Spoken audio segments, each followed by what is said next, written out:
ఆంజనేయస్వామి సింధూరాన్ని పెట్టుకుంటే ఎవరింట్లో అయితే నిత్యం కలహాలు జరుగుతుంటాయో అటువంటివారు ప్రతిరోజు సింధూర ధారణ చేపడితే అన్ని రకాల దాంపత్య సమస్యలు తొలగిపోతాయి. ఎవరింట్లో అయితే భీతి, భయం వెంటాడుతుంటాయో అటువంటివారు సింధూరాన్ని పెట్టుకుంటే భయం తొలగిపోతుంది. ఎవరి ఇంట్లో అయితే భార్యాభర్తలు, పిల్లల మధ్య సఖ్యత ఉండదో అటువంటివారు సింధూరాన్ని పెట్టుకుంటే సుఖం, సంతోషం, ప్రశాంతత లభిస్తుంది.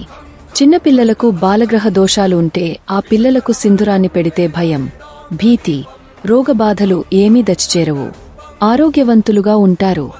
వివాహమైన కొత్త దంపతులు ఆంజనేయస్వామి సింధూరాన్ని పెట్టుకుంటూ ఉంటే వారికి పిల్లలు కలుగుతారు. విద్యార్థినులు ఆంజనేయస్వామి గుడికి వెళ్లి సింధూరాన్ని పెట్టుకుంటే పరీక్ష సమయంలో చదివిన విషయాలన్నింటినీ మరిచిపోకుండా ఉంటారు. లో బీపీ ఉన్నవారు, రక్తహీనత సమస్యలతో బాధపడేవారు ఆంజనేయస్వామి తీర్థాన్ని సేవించి సింధూరాన్ని నుదుటికి పెట్టుకుంటే ఆరోగ్య భాగ్యం సిద్ధిస్తుంది. గ్రహబాధలు ఉన్నవారు ప్రతిరోజు సింధూరాన్ని పెట్టుకుంటే గ్రహాల బాధ తొలగిపోతుంది.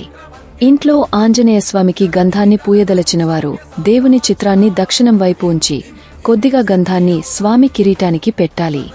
తరువాత అంతా గంధం పూసుకుంటూ వచ్చి చివరిగా గంధాన్ని పాదం వద్ద పెట్టి పూజిస్తే తలచినవన్నీ నెరవేరుతాయి.